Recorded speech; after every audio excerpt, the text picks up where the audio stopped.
जय श्रीमन नारायण। आज booster dose लगाने आए हैं हम।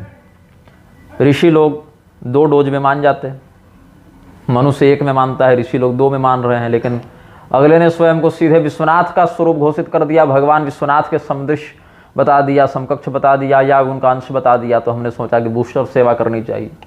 उधर एक और पागलपन चला है, जया किशोरी का श्राव हो रहा है, पवित्र श्राव हो रहा है। उसके चक्कर में बुद्धिजीवियों का भी हो रहा है, पत्रकारों का भी हो रहा है, कथावाचकों का भी हो रहा है। तो अच्छा, एक और प्रकरण देखने को मिला है उधर, इंस्पेक्टर तोमर वाला जो चल रहा है दिल्ली में कांड। पूरा का पूरा जो समाज है, पूरा का पूरा जो विश्व है, एक अजीब पागलपन में चल रहा है। लेकिन दुर्भाग्य क्या है कि पागल मुझे बताया जा रहा है। अभी कुछ दिन पूर्व की घटना है, एक वीडियो वायरल हुआ जो आप सबों ने देखा होगा। कोई इंस्पेक्टर तोमर करके हैं दिल्ली पुलिस में, सड़क पर कुछ मिलक्ष बैठकर नमाज पढ़ रहे थे। नमाज क्या पढ़ेंगे, जमीन कब्जाने का एक तरीका होता है अपने प्रभाव को बारंबार परीक्षित करने का, परीक्षण करने का कि हम उस क्षेत्र में कितने प्रभावी हैं। कल को अगर हमें कोई डायरेक्ट एक्शन डे मनाना हो तो हमारे पास क्या संसाधन है और सामने वाले के पास क्या बल और तैयारियां हैं, इसका वो एक परीक्षण करते हैं। एक पावर टेस्टिंग का एक षड्यंत्र है सड़क पर नमाज पढ़ना। घरों की छतों में भी पढ़ सकता है व्यक्ति, घर में भी पढ़ सकता है व्यक्ति, मस्जिदों में पढ़ सकता है व्यक्ति। लेकिन नहीं, मस्जिद क्यों बनती है? ताकि जमीन कब्जा कर सको। और सड़क पर नमाज क्यों पढ़ी जाती है? ताकि उस क्षेत्र के ऊपर अपने प्रभाव का परीक्षण कर सको। ये सत्य है, ये सत्य वो भी जान रहा है, ये सत्य नेता भी जान रहा है, ये सत्य प्रशासन के पास भी है। लेकिन जिन शक्तियों के द्वारा इनको पोषित किया जा रहा है वो शक्तियां इतनी नपुंसक हैं, एक और शक्तियां भी हैं और दूसरी ओर नपुंसक भी हैं कि न तो उनके हृदय में कुछ करने की इच्छा होती है सार्थक, और न इसका प्रतिकार करने की औकात है उनमें, न इसका प्रतिकार करने का सामर्थ्य है। उधर से मीडिया के बड़े लाडले चहेते बाबा प्रेमानंद ने बयान दे दिया कि हमारे गोविंद के प्यारे वो हैं, कितनी निष्ठा रखते हैं, 5 बार बिल्कुल अपने इष्ट के आराधन में तल्लीन हो जाते हैं। मोहन भागवत जिस दिन इसके पास गया था उसी दिन समझ में बहुत लोगों को आ गया था। मुझे तो शुरू से आ गया है, प्रारंभ से आ गया है, लेकिन और भी बहुत लोगों को समझ में आ गया था कि जिस दिन इसने सेम डीएनए वाले बयानवीर में मोहन भागवत को कहा था कि आप बहुत बढ़िया काम कर रहे हैं। ये सभी लोगों का एक सिंडिकेट है।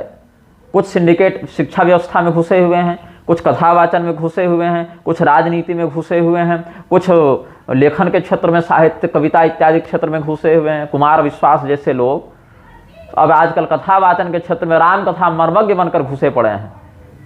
कालनेमी भी इससे अच्छी और इससे अधिक प्रामाणिक राम कथा सुनाता। उधर जया किशोरी, चित्रलेखा, अनिरुद्धाचार्य जैसे अशास्त्रज्ञ लोग, जिन्होंने शास्त्र पर कतिपय अंशमात्र भी निष्ठापूर्वक परिश्रम न किया, ऐसे लोग भी सर्वज्ञ कल्प के समान प्रस्तुत होते हैं कि हमारे पास जिस प्रश्न का उत्तर चाहो ले जाओ। अनिरुद्धाचार्य उधर कह रहा है कि स्त्रियों के विवाह का जो सरकार ने आयु निर्धारण किया है 21 वर्ष, वो सही है। बल्कि एक को तो कह रहा है कि 25 वर्ष तक भी लड़कियों को प्यार की समझ नहीं होती। वो लड़की है कि मंदबुद्धि है? पशुओं में भी जो मादा होती है जवानी आने पर उसको इतना होश हो जाता है। ये कौन सी मादा चल रही है तुम्हारे मनुष्य जीवन में कि इसको 25 साल तक प्यार का होश ही नहीं हो रहा है? हाँ, ये जरूर होश हो जा रहा है, ये अवश्य होश हो जा रहा है कि 25 साल से पहले 50 बार प्रेग्नेंट होकर अबॉर्शन करा ले, इसका होश हो जा रहा है। बस विवाह का होश नहीं हो पा रहा है इन लोगों को। और अगर तुमको केवल शारीरिक सुख ही चाहिए तो विवाह करना क्यों है? कोठे में जाकर बैठ जाओ ना। सरकार ने तो ये भी कह दिया है कि कुंवारे से पहले कहीं पर जाकर रमण करो, चाहे शादी के बाद कहीं जाकर करो, कंसेंट होना चाहिए। क्योंकि जब तक स्त्रियों को वेश्या नहीं बनाओगे तब तक नेताओं को सप्लाई कैसे मिलेगी? यहाँ तो ऐसे ऐसे अनाथालय और वृद्धाश्रम भरे पड़े हैं जो बाहर से अनाथालय और वृद्धाश्रम का बोर्ड लगा कर चलते हैं और अंदर से वेश्यालय चला रहे होते हैं। वहीं के मैनेजर, वहीं के नेता, वहीं के ठेकेदार, वहीं के जो प्रशासन और शासन के लोग हैं, वही सब वहाँ पर अपने अपने रखेलों को रखे हुए हैं और बच्चियों का भी यौन शोषण करते रहते हैं। ये तो देश की वस्तु स्थिति है, वास्तविक स्थिति है। न्यायाधीश, वकील, पुलिस, नेता, अभियंता, जितने तरह के मतलब सरकार से प्रत्यक्ष या परोक्ष लाभ लेने वाले लोग हैं, सब के सब इसी में। कलिष्ठ कलह प्रिय वाम हस्ते धृत शिष्ण दक्ष जिह्वाम च नृत्यति, यही में लगे हुए हैं, इसी में लगे हुए हैं। शास्त्र सम्मत अवस्था जो विवाह की है रजो दर्शन से पूर्व, 6 वर्ष की अवस्था से लेकर रजो दर्शन से पूर्व कन्यादान हो जाए, 6 से लेकर रजो दर्शन से पूर्व, वो उत्तम है। रजो दर्शन के बाद 3 वर्ष का और मिलता है एक्सटेंडेड टाइम, सरल भाषा में जो धंसे वो समझ लो, उसमें भी वो मध्यम हुआ। अगर उसमें योग्य वर्ग की समुपलब्धता न हो पाए तो वृषली होम इत्यादि का प्रायश्चित करने के बाद अनंतर कन्यादान अधम माना जाता है। तो सरकार अगर इतनी बड़ी होशियार चमद है कि न्यूनतम आयु निर्धारित कर रही है, तो ये निर्लज्जो अधिकतम क्यों नहीं निर्धारित कर देते? तुम्हारे न्यूनतम के चक्कर में एक तो व्यक्ति की आधी अवस्था बीत जाती है, तब उसका विवाह होता है, उसके दूसरे तीसरे चौथे महीने, कभी दिन कभी महीने कभी वर्ष जाते केस फाइल कर देती है तलाक का। और उसके बाद तुम लोगों को यह भी छूट देनी है कि अगर अपना पति रमण करे तो कंसेंट वहां दिखा प्रूफ करके, और अगर दूसरे से करे तो कोई मतलब नहीं। इसको पूरे देश को वेश्यालय बनाकर रखा हुआ है इन लोगों ने, और इसी कुकर्म का समर्थन कर रहा है लोग व्यासपीठ पर बैठकर।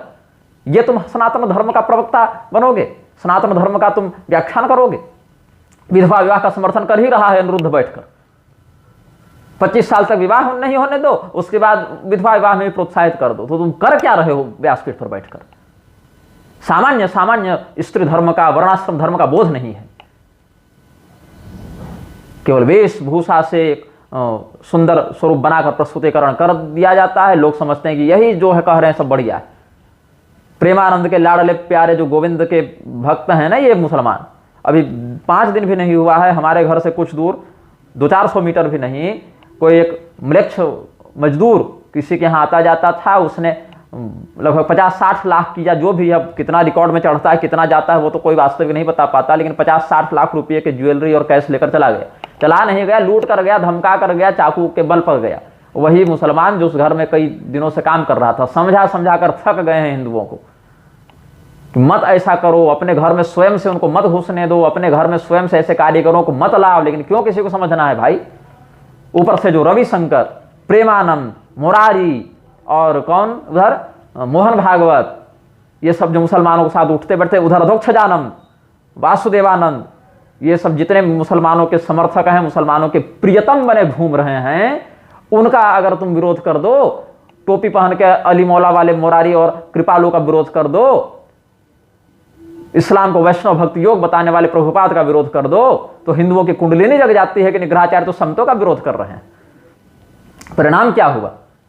चलो उस मुसलमान को पकड़ लिया गया, लेकिन क्या हुआ? हिंदू पुलिस वाले ने कह दिया, मुसलमानों हिंदुओं की भीड़ उसको दंडित करने के लिए तैयार हुई, तो पुलिस वाले ने कह दिया कि हमारी नौकरी चली जाएगी, इसको थाना में सरेंडर कर देते हैं, आगे प्रक्रिया में चलेगी। तुम अपनी नौकरी बचाने के चक्कर में कितने हिंदुओं के प्राण दांव पर लगा रहे हो। हिंदुओं को तो चाहिए कि पहले उसी पुलिस वाले को पकड़कर बांधे कि तुम भी इसी के साथ मिले हुए हो, इसीलिए इसको बचाना चाहते हो। तुम्हारी एक नौकरी के कारण सारे लोगों के जान प्राण धन संपत्ति संकट में पड़ रहे हैं, तुम अपना काम क्यों ठीक से नहीं कर रहे हो भाई? और पुलिस वालों की औकात तो मैं देख ही रहा हूं, सड़क खाली करवाते हो तो तुमको सस्पेंड कर दिया जाता है। तुम्हारे ही संरक्षण में इतनी हिम्मत हो जाती है उनको कि 100, 150, 200, 500, 1000 लोग थाना घेर लेते हैं, माए बाप कह के तुमको छोड़ना पड़ता है। और अगर कोई प्रशासन में अधिकारी म्लेच्छ बैठा हुआ है, तो चाहे वो चपरासी हो चाहे हामिद अंसारी उपराष्ट्रपति, वो हमेशा सदैव अपनी कौम का ही था और कौम का रहेगा। और ये बात मुझे जिस हिंदू ने बताई, वो हिंदू स्वयं मुसलमानों को घर में बुलाकर भी काम करवा रहे हैं। और मैंने जब उनसे कहा कि ऐसा क्यों करवा रहे हैं, तो उत्तर मिला कि अरे अपने गांव का मुसलमान है। वहां उनको भी तब भी होश नहीं। तो मैं क्या करूं? मुंह से ही बोलूंगा ना, आपकी तरफ से मैं हाथ में तलवार लेकर तो सदैव एक व्यक्ति के साथ खड़ा नहीं हो सकता। सबों को अपने अस्तित्व की रक्षा और अपने धर्म की रक्षा स्वयं करनी है। एक ही ईंट हर एक मोर्चे पर नहीं लग सकती, अलग अलग मोर्चे पर अलग अलग ईंट को रहना पड़ता है, तब एक दीवार बनती है, एक स्तंभ बनता है, एक दुर्ग बनता है। यहां तो हिंदुओं की वो स्थिति हो गई है कि लघु शंका करने के बाद लिंग और योनि धोना ये बताना पड़ रहा है। 40-50 वर्ष की अवस्था वाले लोगों को लिंग धुआ लो तो बताना पड़ता है कि पैर धो, कुल्ला करो। सामान्य सामान्य शुद्धि अशुद्धि का बोध नहीं, उनको रजोधर्म क्या समझ में आएगा? प्रेमानंद ने जब कह दिया था कि रजस्वला स्त्री भी भोग लगा सकती है, माता है, तो क्या हुआ? भगवान को मां पुत्र भाव से लगा ही सकती है। ऐसा जब प्रलाप किया था प्रेमानंद ने मीडिया के द्वारा, ऐसे लोगों को, सेलिब्रिटियों को, कौन से सेलिब्रिटी, कोई सदाचारी नहीं, कहीं से कोई दरगाह वाले को बुला लेंगे, कहीं से कोई क्रिकेटर बुला लेंगे, कहीं से कोई गांजा फूकने वाला, दारू पीने वाला, लड़की नचाने वाला पॉप सिंगर बुला लेंगे, और कहेंगे अरे इसके तो मिलियन फॉलोवर्स हैं, बिलियन फॉलोवर्स हैं, ये हमारे गुरु जी के पास आकर शरणागत हुआ, देखो हमारे गुरु जी का प्रभाव। ये पीआर एजेंसियों के द्वारा पूरी मार्केटिंग खड़ी की जाती है। लोग मेरे कमेंट में कहते हैं कि प्रेमानंद बाबा सदैव कर्तव्य पालन का बोध कराते हैं। कर्तव्य पालन, कर्तव्य की क्या परिभाषा है? स्वे स्वे कर्मण अभिरतः संसिद्धिम लभते नरः स्वकर्मणात्मभ्यर्च सिद्धिम विन्दति मानवः। इन उक्तियों को ध्यान में रखा जाए, भागवत महापुराण में देख लो, भगवत गीता में देख लो, महाभारत में देख लो, रामचरितमानस में देख लो, वाल्मीकि रामायण में देख लो, जो भी सत्संप्रदाय युक्त मान्य ग्रंथ हैं उनका आश्रय लो, स्वकर्म का बोध होगा। ब्राह्मण, क्षत्रिय, वैश्य, शूद्र, स्त्री, पुरुष का क्या कर्तव्य है, क्या प्रेमानंद ने कभी बताया? मेरी जानकारी में तो नहीं है। विप्रोचित कर्तव्य के लिए विप्रो को नियोजित किया, क्षत्रियोचित कर्तव्य के लिए क्षत्रिय को नियोजित किया, वैश्य, शूद्र, स्त्री, पुरुष को अपने अपने कर्तव्य में नियोजित किया? नहीं, अपने दूसरे संप्रदाय से यहां पर आ गए और उन्हीं के संप्रदाय के लोग जो वृंदावन के हैं वो मुझे बताते रहते हैं कि भाई आज ये हो रहा है, आज वो हो रहा है, यहां संप्रदाय हानि हो रही है। केवल मीटिंग करते रहो, जलसा चलाते रहो, एकांतिक वार्ता के नाम पर हर व्यक्ति को प्रसन्न लगने वाली बात कहते रहो, किसी को बुरा न लग जाए बस। कभी मुसलमानों को प्रसन्न करने वाली बात बोल जाओ, कभी नेताओं को प्रसन्न करने वाली बात बोल जाओ, दावा करो कि हम भगवत प्राप्त हैं, इंद्र इत्यादि से बड़ा मेरा सौभाग्य है, लेकिन ब्रजवासियों के रुदन पर हाथ कांप जाते हैं, कहते हैं कि हम क्या करें, सरकार की ये इच्छा है। सरकार के विरुद्ध जाने का साहस नहीं है उस व्यक्ति को, जबकि उस व्यक्ति के पास जितना जनबल अभी इकट्ठा हो गया है, चाह लेता तो क्या से क्या परिवर्तन कर सकता था। लेकिन नियत होनी चाहिए करने की, नियत होती है तो व्यक्ति कार्य करता है, हृदय में उसका उद्गार उत्पन्न होना चाहिए, तब व्यक्ति कार्य में सफल होता है या कम से कम प्रयत्नशील भी होता है। विधवा विवाह का समर्थन करने वाले मासिक धर्म में व्यासपीठ पर बैठकर, अरे छोड़ो मासिक धर्म, स्त्री को तो व्यासपीठाधिकार ही नहीं है। इस विषय में मैं पहले भी वक्तव्य निर्गत कर चुका हूं। रजस्वला वाले प्रकरण पर ही मेरे 2-3 वक्तव्य यूट्यूब फेसबुक पर पड़े हुए होंगे। ये सब नचैया गवैया नचनिया चरित्रहीन लोग ये सब व्यासपीठ पर बैठकर जो करने लगे ना, तरह तरह के गजल गायक और भाटचारण, ये सब जब व्यास बनने लगे, अगर अपने स्वकर्मोचित भाटचारण वृत्ति से अगर कोई व्यक्ति जीवन यापन करता है, उसी जाति वंश में पैदा हुआ है तो वो सम्माननीय है, लेकिन वो कम से कम व्यासपीठ पर बैठकर स्वयं को धर्माधिकारी के रूप में तो प्रस्तुत नहीं करता है। जया किशोरी की माता, नानी, दादी जो भी इसका लालन पालन की होंगी, चाची मौसी जो होंगी, प्रथम रजो दर्शन के समय इसका बोध करा दी होती, या कम से कम जब यह अनधिकृत होकर कथावाचन में चढ़ी थी तब 2 थप्पड़ मारकर वहां से बाल पकड़कर घसीट कर उतारती, तब इसको होश हो जाता। लेकिन क्या है, माता पिता को भी पैसा है, चमक है, धमक है, उनको अपने होश नहीं है धर्म का, तो बच्चे को क्या सिखाएंगे? मेरी बेटी गा रही है, पैसा आ रहा है घर में, तो भैया गाने बजाने के चक्कर में अगर पैसे कमाना है तो रीलबाजी चल ही रही है। एक एक बित्ता कपड़ा पहन के लड़कियां नाच ही रही हैं, देह वो भी बेच रही है, देह ये भी बेच रही है। बस यही है कि इसने देह बेचने के लिए कथा का आश्रय लिया है, ग्लैमर देखने लोग पहुंच जाते हैं, उसने देह बेचने के लिए व्यभिचार का आश्रय लिया है। और शास्त्रीय दोनों है।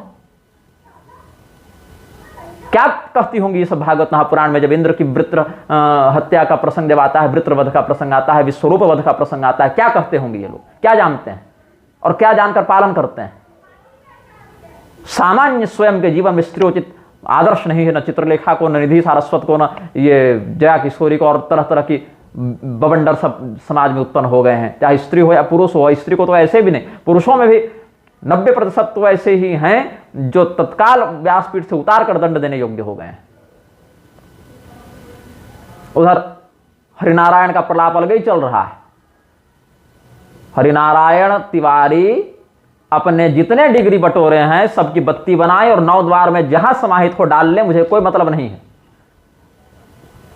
हरिनारायण तिवारी स्वयं को बता रहे हैं कि मैं विश्वनाथ जी का अंश हूं क्योंकि काशी में रहता हूं, काशी का पंडित विश्वनाथ हो जाता है। अरे काशी के ऐसे पंडित विश्वनाथ के अंश, तुमको निर्लज्जता से डूब मरना चाहिए। गंगा जी में जाकर चुल्लू भर पानी ले लो। जब भगवान काशी विश्वनाथ के परिकरों के मंदिर तोड़े जा रहे थे, उनके शास्त्रोक्त पौराणिक देवालय तोड़े जा रहे थे, तब उसका विरोध तो करने की औकात नहीं थी तुम्हारी।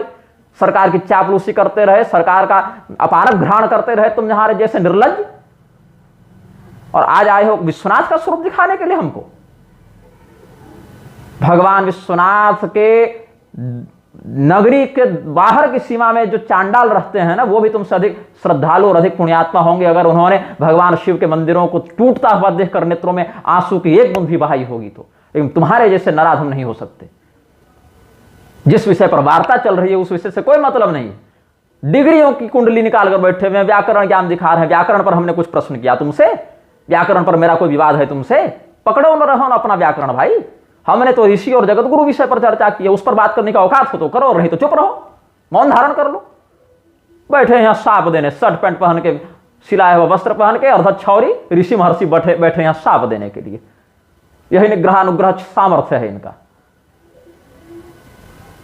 पूरा का पूरा एक। और उसके बाद भी औकात नहीं इस व्यक्ति की कमेंट खोल ले, ताकि लोग कहीं पोल न खोल दें इसकी। व्याकरण का घाघरा उठा के सबको नाचना है, लेकिन ये क्षमता नहीं है कि कम से कम कमेंट खोलने, ऊपर से कमेंट मिटा दो, ब्लॉक कर दो, अपने कमरे में घुस के गाली देते रहो और स्वयं को ब्रह्मांड का सबसे बड़ा ज्ञानी सिद्ध कर दो।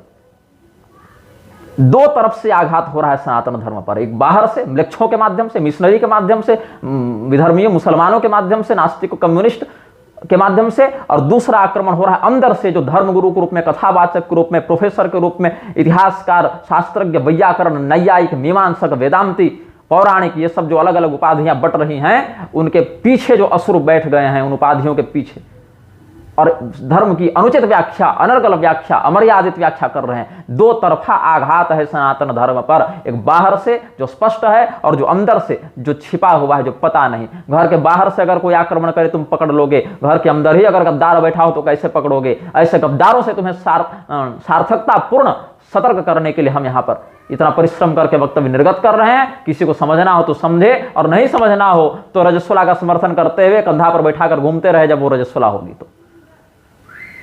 यही आरएसएस के कुचक्र में और वामपंथियों के मिली भगत षड्यंत्र में, आरएसएस का समर्थन करके वामपंथियों को गाली देते हो ना, दोनों एक ही हैं। सबरीमला मंदिर के मर्यादा को विकृत करने के लिए वामपंथी और आरएसएस दोनों ने हाथ मिलाया था। रजस्वला स्त्रियों को अंदर प्रविष्ट कराया जा रहा है, पैड ले लेकर भगवान पर चढ़ाया जा रहा है, तिरुपति बालाजी में प्रवेश करा दिया गया रजस्वला स्त्री को।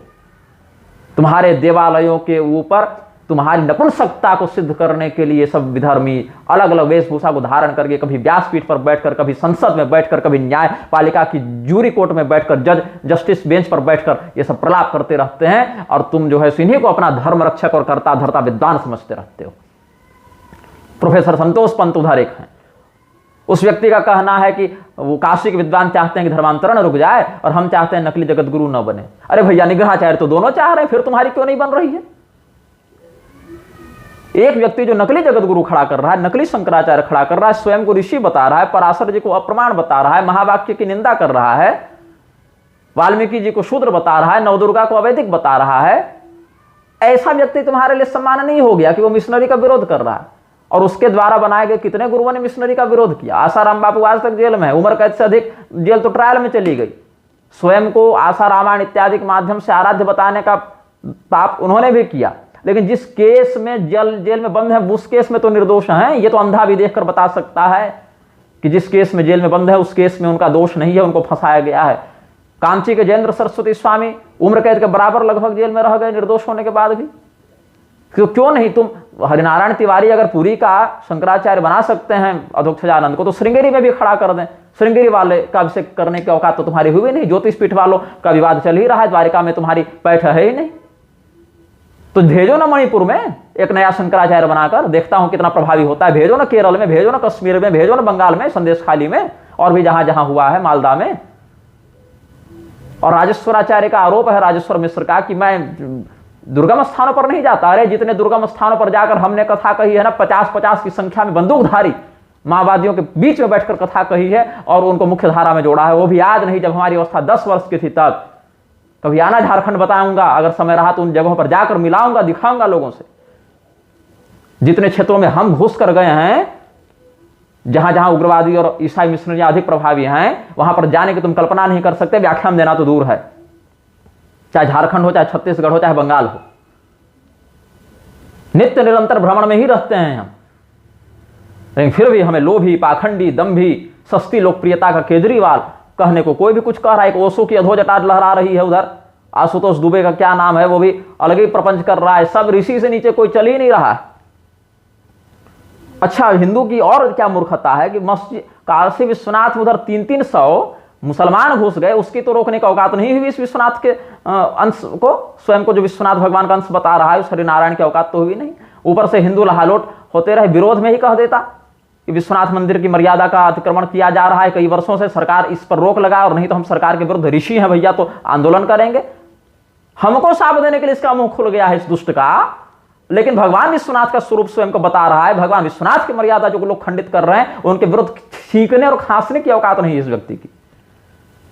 भगवान विश्वनाथ मंदिर में घुसने वाले 300 मृक्ष जो अयोध्या से ही रिटर्न हुए थे, वो वही दल था या पता नहीं कौन, उस पर हिंदू लालोट है। जबकि क्या लिख रहा है वो दुष्ट दल, राम कृष्ण शिव हमारे नबी हैं। नबी मतलब समझते हो, अल्लाह का दूत, अल्लाह का उपासक, अल्लाह का संदेशवाहक। राम कृष्ण शिव को परमात्मा नहीं, जगदीश्वर नहीं, अपितु अपने अल्लाह का दूत मानता है वो। तुम्हारे माथे पर मूत कर गया है रे, हो कहां तुम अभी? तुम्हारी औकात होगी कभी कहने की, मस्जिद में घुस जाओ और कहो हमारे शिव, हमारे भगवान राम, हमारे भगवान शिव, हमारे भगवान कृष्ण का सेवक है अल्लाह? औकात होगी तुम्हारी? और वही जब मुसलमान तुम्हारी बहू बेटी उठा कर ले जाता है, तब क्यों छाती पीटते रोते रहते हो कि हमारी बहू बेटी उठा कर ले जा रहा है? भगवान की भक्ति कर रहा है वो, तुम्हारी परमेश्वर को अपना नबी बता रहा है, मंदिर में घुसकर आराधना कर रहा है, तो बहू बेटी भी उठा कर ले जा रहा है, उसमें तुमको क्या आपत्ति हो रही है? बहू बेटी की मर्यादा का बहुत होश हो गया। देवालयों की मर्यादा, तुम्हारे बाबूजी की गल्ले की दुकान है वो, गल्ले पर बैठने वाला कोई नौकर है वो, प्रतिनिधि है तुम्हारा? देवता वहां पर बैठकर तुम्हारा आदेश पालन करेगा? देव तत्वों का आराधन देव तत्व के बताई मर्यादा के अनुसार होता है, मनमौजी मर्यादा से नहीं होता है। मनमौजी मर्यादा उसी भक्त की क्षम्य हुई जहां पर भक्त इतना सरल था, उसको कुछ पता ही नहीं था, बस प्रेम था भगवान से तो कर दिया। लेकिन जब उसको विधि का बोध कराया गया तो वह भी विधिपूर्वक भगवान की सेवा में तत्पर हुआ, थेथरई नहीं करता रहा।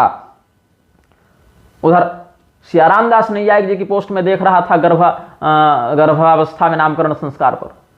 इधर राजेश्वराचार्य ने कह दिया कि इसका तो नामकरण संस्कार गर्भे में हो गया था मेरे बारे में। उधर लंबी चौड़ी लेख लेकर नैयायिक जी पहुंच गए।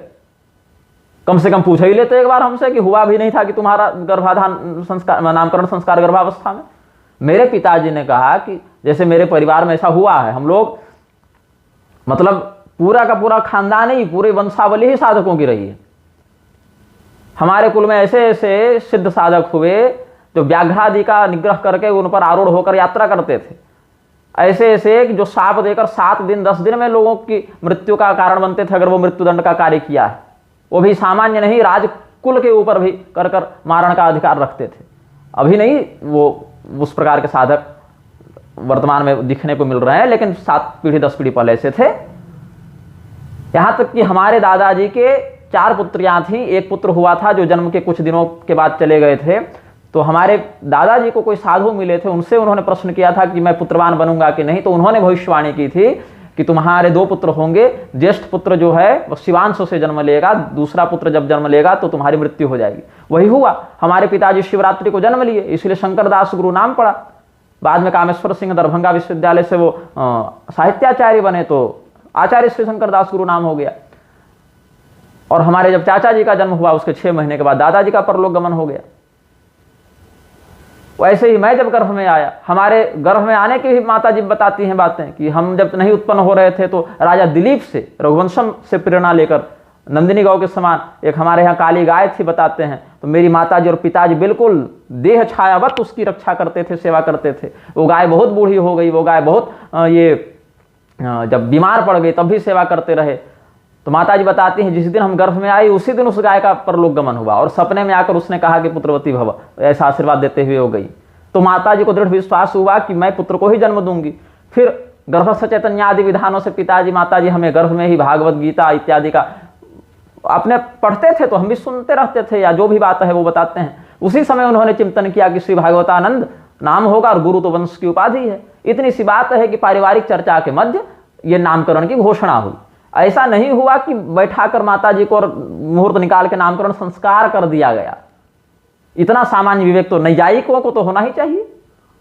यद्यपि उन्होंने नाम नहीं लिखा, लेकिन किस अंश में किसके और कौन से लेख का संकेत है ये तो सब समझ रहे हैं। अनपढ़ तो कोई ऐसा बैठा नहीं कि आप ही एक पढ़ के बैठे हैं। लेकिन यही सियाराम दास नैयायिक इतने बड़े विद्वान सब शास्त्र का प्रमाण एकदम प्रस्तुत करने में तत्पर, लेकिन इनकी क्षमता नहीं हुई। ये भले कह दिए कि वाणी में मर्यादा होनी चाहिए, आवेश में विद्वान मर्यादा का अतिक्रमण कर देता है तो बोल बैठता है। आपको ये नहीं दिख रहा कि सामने वाला स्वयं को ऋषि बता रहा है, सामने वाला श्रुति सिद्धांत की निंदा कर रहा है, सामने वाला अपने आप को शंकराचार्य का भी बाप घोषित करके रखा हुआ है, और उसके बार बार इस प्रकार के अधर्म को और मर्यादा अतिक्रमण को देखकर हमने प्रत्युत्तर दिया तो मुझे ही पागल और ढोंगी कह रहा है और असभ्य कह रहा है। ये आपको नहीं दिखा था उस समय? जिस रामभद्राचार्य ने तमाम आचार्यों की निंदा करने में पूरा जीवन व्यतीत कर दिया, शास्त्र सिद्धांत का बलात्कार करके रख दिया जिस व्यक्ति ने, उस व्यक्ति का बहिष्कार करने की क्षमता हुई कभी आपकी? उस व्यक्ति के विरुद्ध मुखर होकर एक मंच से व्याख्यान देने का, मुखर होकर एक लिखने का सामर्थ्य आप में क्यों नहीं हुआ आज तक? संकेतात्मक लेख, संप्रदाय के आचार्य होने के नाते रामानंद संप्रदाय में तो आपकी भी बड़ी प्रतिष्ठा है, एक मठ के आप आचार्य हैं, मूल पीठ के आचार्य में से एक हैं आप। शास्त्र ज्ञान में कमी है ये नहीं है, मीमांसा न्याय व्याकरण में कमी है ये नहीं है, हिम्मत में क्यों अभाव हो गया भाई आपका? और अगर वहां अभाव है तो यहां भी चुप्पे बैठिए।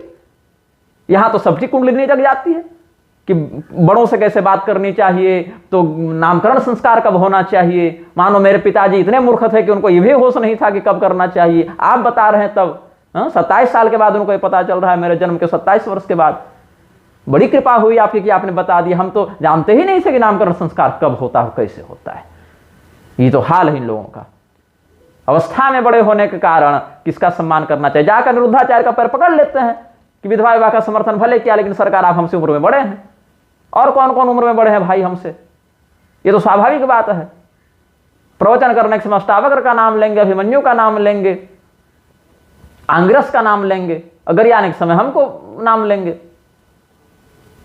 शास्त्र सिद्धांत पर चलोगे सम्मान मिलेगा, कहने की आवश्यकता नहीं पड़ेगी, स्वयं मिलेगा। नहीं चलोगे तो गाली सुनोगे, उसके लिए भी सोचना नहीं पड़ेगा, एनी टाइम सप्लाई उपलब्ध है। तो अवस्था में बड़े का सम्मान किया जा सकता है, ठीक है, लेकिन मात्र अवस्था में बड़े होने के कारण तमाम कुकर्मों की हम उपेक्षा कर दें, और अवस्था में बड़ा है, डिग्री में बड़ा है, इसीलिए तो समाज और उसको प्रभावी मानकर उसके भ्रामक सिद्धांत को धर्म सिद्धांत समझकर भ्रमित होगा ना। इसीलिए तो जो अवस्था में बड़े हैं, डिग्री में बड़े हैं, उसको और गंभीरता से अपने आचरण को ध्यान में रखकर अपने लिए आदर्श मर्यादा प्रस्तुत करनी चाहिए। यहां तो अगला अपने आप को मनुष्य मानने के लिए तैयार नहीं है, वो तो ऋषि घोषित होकर घूम रहा है, उसके बाद भी संतोष नहीं हुआ तो स्वयं को विश्वनाथ जी का अंश बताया गया। काशी का विद्वान हो तो विश्वनाथ जी हो गए, तो फिर पूरी शंकराचार्य जी भी शंकराचार्य हैं, तो शिव जी के अंश हैं, तो काहे करी आया था जी तुम उनको?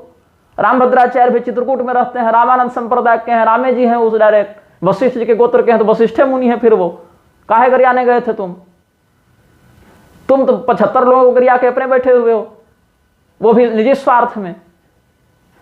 हमने तुम्हारे ऋषित्व पर प्रश्न कर दिया तो व्याकरण निकाल कर लिया, मुनित्रयम की पपड़ी बजाने लग गए, व्याकरण का लहंगा पहन लिया। हमने व्याकरण पर चर्चा ही नहीं की, मेरा विषय ही नहीं है वो। कल को मैं तुमसे आगम पर कोई प्रश्न करूंगा, तुम बाइबल उठा कर ले आओगे, हमें उससे क्या मतलब? जिस विषय पर बात करनी है, अगर उस पर कुछ है औकात तो बोलो, और नहीं तो चुप रहो। बाकी व्याकरण तुम झाड़ते रहो अपने कमरे में कमेंट ऑफ करके, उससे हमारे पर आ जाए तुम्हारी जय, तुम्हारा आर्षत्व सिद्ध नहीं हो जाएगा ना, तुम्हारा ऋषि होना सिद्ध नहीं हो जाएगा। ऐसे तो रजस्वला के विषय पर भी हम वक्तव्य दे चुके हैं और बहुत से लोग दे ही रहे हैं। वहां पर जाकर कोई क्यों नहीं कह रहा है कि मेरे विरोधी जो हमको निंदक बता रहे थे और कह रहे थे हिंदू एकता तोड़ने वाला है, वो जाके 10-20 सैनिटरी पैड रोज दान करें, ये जो स्त्री कथावाचिका है इनको, और अगले जन्म में उसी रज कण में उत्पन्न होने वाली कीड़े बन जाए, हमारा क्या। तो जो श्रद्धालु हैं उनके लिए हम रजो धर्म पर एक अलग वीडियो बना चुके थे। ज्योत्सना नाम की कोई दर्शिका थी, वो हमने कमेंट में पढ़ा उनका कि भैया बताइए, अरे सामान्य हिंदू अनपढ़ महिला को होश है कि किस अवस्था में क्या कैसे रहना चाहिए? ये सब कथावाचिका बनी बनी घूम रही है, इनको होश नहीं है कि मासिक धर्म किसको कहते हैं और उसमें क्या होना चाहिए। द्रौपदी जी का नाम लेने की दुष्टा को औकात हो गई है।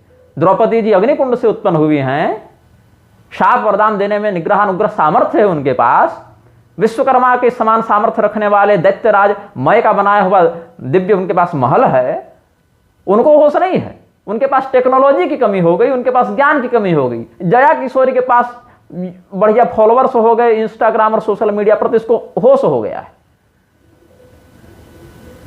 तुम सब दोषी हो, व्यासपीठ के विकृतिकरण के तुम सब दोषी हो, जिन्होंने भी अपने समय में सामर्थ्य होने के बाद इन बातों का विरोध नहीं किया था, ऐसे तुम सब पीठाधीश्वर महामंडलेश्वर जगत गुरु इस कुकर्म के दोषी हो जिस भी व्यक्ति ने किसी भी स्त्री को अपने से प्रश्रय देकर व्यासपीठ पर बैठाया है उसको उसी के रजपान का दोष लगेगा, यह निश्चित है। अंतस्फुरणा से यह मैं कह रहा हूं, जिस भी व्यक्ति ने इस प्रकार का कुकर्म किया हो। भगवान श्री नारायण ने, वराह भगवान ने वराह पुराण में पृथ्वी देवी को बहुत से धर्म शास्त्रीय सिद्धांत सदाचार का बोध कराया है। उसमें रजस्वला के लिए जो मंत्र बताया था, अनादि मध्यांतमजम पुराणम रजस्वला देववरम नमामि, उस पर हम एक अलग से वीडियो बनाए हैं। स्पृष्टा या रजसा देवी मम कर्म परायणा, ये सब जो कहा वराह भगवान ने, वो निजी सेवा के लिए तो कर सकती है, लेकिन हमारा जो आराधन है इसमें उसका अधिकार नहीं है। स्नात्वा सात महाभागे पंचमात् दिनात् पुनः यथार्हम कुरुते कर्म मच्चित्ता मत्परायणा। पांचवें दिन न्यूनतम, शराब अगर तीसरे दिन बंद हो गया हो तो चौथे दिन स्नान करके गृह कार्य पति कार्य के लिए, पांचवें दिन से देवता पितृ कार्य के लिए शुद्ध होती है। और महात्म्य देखिए प्रभास क्षेत्र का जो स्कंद पुराण में वर्णित है, संशुद्धा स्नात स्यात् चतुर्थे हनिस्नाता नारी रजस्वला दैवे कर्मणि पित्रे च पंचमे हनिशुद्धति। पांचवें दिन शुद्ध होती है देवता और पितर के लिए। फिर रजस्वला स्त्री तो श्राद्ध के अन्न को देख ले, सुवर देख ले और रजस्वला स्त्री देख ले तो, या कुत्ता इत्यादि देख ले तो सब कुछ राक्षसों का हो जाता है। देवता पितर फिर उसको ग्रहण नहीं करते। यत् श्राद्धम सुकरः पश्यन् नारीवात रजस्वला कौले यकोथ बाल यस्तत्सर्वं ते भविष्यति। यही बात फिर आगे के अध्यायों में कही कि राक्षसों का क्या होता है आहार। श्राद्धम संपश्यते श्वाच नारी चैव रजस्वला तजस्सूकरश्चान्नम तदस्माकम तु भोजनम। रजस्वला के द्वारा, कुत्ते इत्यादि के द्वारा देखा गया श्राद्धान ही राक्षसों का भोजन होता है। श्री प्रश्न संहिता के अध्याय 49 में ये सब वर्णन है कि कोई अगर रजस्वला स्त्री मंदिर में घुस जाए तो उसका पुनः शोधन करके पुनः नवीन उसका प्रतिष्ठा विधान, लघु प्रतिष्ठा विधान वर्णित है। महाभारत के अनुशासन पर्व में कहते हैं, रजस्वला च या नारी श्वित्रिका पुत्रिका च या एताभिश्चक्षुषा दृष्टम हविर्नाशनन्ति देवता पितरश्च न तुष्यन्ति वर्षाण्य पितृयोदस। रजस्वला नारी के द्वारा देखे गए हविष्य या पिंड को देवता पितर नहीं ग्रहण करते। देवी भागवत महापुराण में स्वयं कहा स्कंध 9 के अध्याय 8 में, और ब्रह्मवैवर्त पुराण के प्रकृति खंड में भी कहा, पुंश्चली वार्धुषा वीरा कुट्टनी च रजस्वला विप्राणाम रंधनागारे भविष्यन्ति च पाचिका। ब्राह्मणों के घर में व्यभिचारिणी स्त्रियां, ब्राह्मणों के घर में रजस्वला स्त्रियां भोजन बनाने लगेंगी। ये कलियुग का लक्षण हो जाएगा। ऐसे ही अन्न खा के इन सबकी बुद्धि भ्रष्ट होती जा रही है। यहाँ पर एक वेश्यागामी लोगों से जुड़ी हुई सरकार बनी हुई है, वेश्यागामी लोगों से बनी न्यायपालिका और प्रशासन भरे पड़े हैं, और पूरे देश को अघोषित वेश्यालय बनाने पर ये निर्लज्ज तुले ही हुए हैं। ऊपर से विवाह की उम्र 21 वर्ष कर दिया, और खुद स्वयं उसका एक विभाग एक डेटा जारी करता है कि लगभग 39-40% लड़कियां तो 3-4 बार संबंध बना चुकी होती हैं शादी से पहले। तो तुमको वहां तो रोकते बन नहीं रहा। अपने धर्म का पालन करना हिंदुओं स्वयं सीखो। और सबको, अब मान लेते हैं मेरी बेटी है 8-9 वर्ष की हो गई, मुझे विवाह उसका करना है, लेकिन योग्य वर भी तो मिलना चाहिए। तो सामने इकलौता, ये सब सापेक्षिक धर्म है। ये सब धर्म जो है, वैवाहिक धर्म इत्यादि सापेक्षिक धर्म है। जब तक सामने वाला नहीं होगा नहीं कर सकती आप। आपको अपने लड़के का विवाह करना है, योग्य कन्या उचित उम्र में नहीं मिले, अपनी लड़की का विवाह करना है तो नहीं मिले, अपना करना है तो नहीं मिले। तो सापेक्षिक धर्मों के लिए सभी हिंदुओं को एकजुट होकर आना पड़ेगा। और अगर कोई शासन प्रशासन नेता मंत्री आए करने के लिए तो उसको 2 थप्पड़ लगाओ और कहो कि हम अपनी बेटी का विवाह अपनी बेटी और अपनी मर्जी से कर रहे हैं। तुम बोलोगे तो फिर बोलने लायक बचोगे नहीं। ये तेवर जब तुम नहीं दिखाओगे तो तुम सोच लो कि तुम्हारे पितर, तुम्हारे देवता तुम्हारा परित्याग करके कोप वशात साप देकर जो कुछ बचा खुचा है वो भी भ्रष्ट करके चले जाएंगे। उनका कुछ नहीं बिगड़ेगा, बल्कि भगवान के शोधन के बाद भी देवताओं की स्थिति सुदृढ़ होनी ही है। तुम अपना कैसे करोगे सो तुम देख लो। विष्णु धर्मोत्तर पुराण के दूसरे खंड में, शुद्धा भरतुश्चतुर्थे हनिस्नाता नारी रजस्वला दैव कर्मणि पित्रे च पंचमे हनिशुद्धति। स्कंद पुराण में देखिए, प्रथमे दिवसे स्त्री स चांडाली सा रजस्वला, द्वितीय दिवसे म्लेच्छा, तृतीय रजकी तथा शुद्धा भरतुश्चतुर्थे हनि न शुद्धा दैव पैत्र्यो असत शुद्रा समासा च तद्दिने च परम प्रति। जयाख्य संहिता का 25वां पटल देखिए, अन्नम रजस्वला स्पृष्टम भुक्तम चेद्यति कामतः जप्त्वास्त्र मंत्रम साष्टम च शतम चैवाभिशुद्धति। वराह पुराण में ही जो मैं बता रहा था, तृतीयम अपराधम तो कल्पयामि वसुंधरे दृष्ट्वा रजस्वलाम नारी अस्माकं या प्रपद्यते। रजस्वला स्त्री को देखकर और उससे बात करके मंदिर जाने का निषेध कर दिया। तुम रजस्वलाओं को मंदिर में घुसा रहे हो, व्यासपीठ पर बैठा रहे हो, निर्लज्ज, जिसको होश नहीं है कि किस अवस्था में क्या पवित्रता और अपवित्रता का बोध रखना है। ऐसी लड़की क्या सुनाएगी कथा और क्या करेगी प्रवचन। ऐसे तो स्त्री का अधिकार नहीं, और कहती है कि हमको कहाँ नहीं मिला। तुमको तो जो वर्णन है, जिस पर पैसा कमा रही उसका तो होश ही नहीं है तुमको, तो तुमको वर्णन दिखा भी दिया जाएगा तो क्या समझ में आएगा तुमको। 5 साल के बच्चे को अगर बैठा कर कोई चंद्रयान की पूरी इंजीनियरिंग समझा दे तो क्या वो समझेगा। तुम्हारा ही पास विवेक होगा तब ना, विवेक होगा तो निरक्षर होने पर भी समझ जाओगे, और विवेक नहीं है तो डिग्रीधारी तो ऋषि महर्षि बैठिए रहे, घूम ही रहे यूजीसी की कृपा से, यूजीसी संप्रदाय के। वराह पुराण में ही देखो, रजस्वला नारीम रजस्वलाम स्पृष्ट्वा योमाम स्पृशति निर्भयः राग मोहेन संयुक्तः कामेन च वशीकृतः वर्षाणाम तो सहस्रैकं रजः पिबति निर्घृणः अंधश्च जायते देवी दरिद्रो ज्ञान मूर्खवान न च विन्दति चात्मानं पतितो नरके यथा। रजस्वला स्त्री को छूने के बाद जो व्यक्ति भगवान का स्पर्श करता है, पूजा पाठ करता है, मंदिर में चला जाता है, या वैसे किसी भगवत स्वरूपी विग्रह, यंत्र, माला, आसन, देवता इत्यादि का पुस्तक, ग्रंथ इत्यादि भी छूता है। भगवान मतलब बहुत कुछ, तुलसी, शालग्राम, गंगा जल, भागवत गीता, वेद, उपनिषद, सब कुछ, यज्ञोपवीत, ये सब भगवान के स्वरूप हैं। 1000 वर्षों तक उस मूर्ख को रजह पान करना पड़ता है, वही जो मासिक धर्म का रक्त है वही नरक में पिलाया जाता है, पीते रहो। फिर जब जन्म लेगा तो अंधा होगा, मूर्ख होगा, दरिद्र होगा, ये सब। और जो रमण कर ले वो तो राक्षसों का ही भोजन हो जाता है। रजस्वलाम व्रजेद यो वा पुरुषः काम मोहितः नग्नश्चेति तथा स्नाति भक्षणीय सत्वरम पतितम कुष्ठ संयुक्तम चांडालम च गवाशिनम स्वानम रजस्वलाम भिल्लम स्पृष्ट्वा स्नान समाचरेत। रजस्वला को, कुष्ठ रोगी को, जो भ्रूण हत्या, गौ हत्या, ब्रह्म हत्या ये सबसे पतित हो चुका है, ऐसे व्यक्ति को, गाय भक्षण करने वाले, गौमांस भक्षक, मुसलमान, वृक्ष, ईसाई इत्यादि को छूने के बाद व्यक्ति को सचैल स्नान करना चाहिए। पद्म पुराण के सृष्टि खंड के अध्याय 48 में बताया गया है।